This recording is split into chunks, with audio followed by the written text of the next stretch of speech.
Hello, grade 6. Today's lesson it's about the mountains and seas.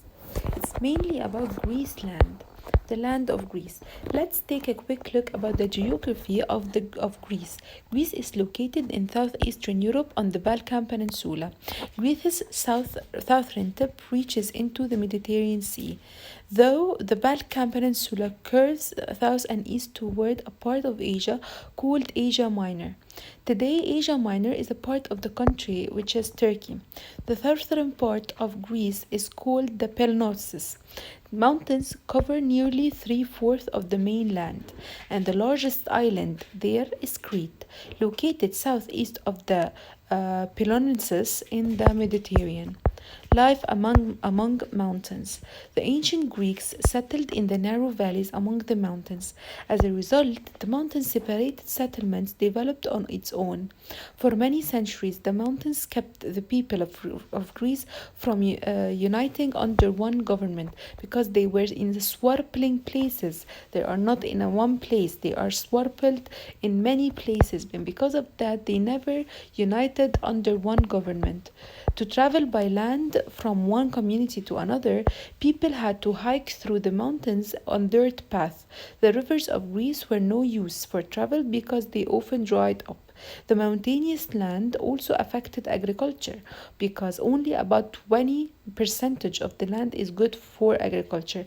As we agreed that three-fourths of the land is covered with mountains, and these rugged mountains are not good for agriculture, and because of that, they have only 20% of the land is good for agriculture.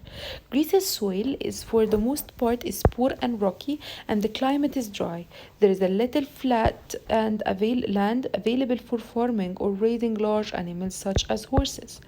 Life by the seas. So the seas surrounding Greece provided an abundance of fish and easier way to travel than hiking across the mountains. For these reasons, the ancient Greeks started most of their settlements near the coast. The Greeks developed into a seafaring culture of fishers, sailors, and traders.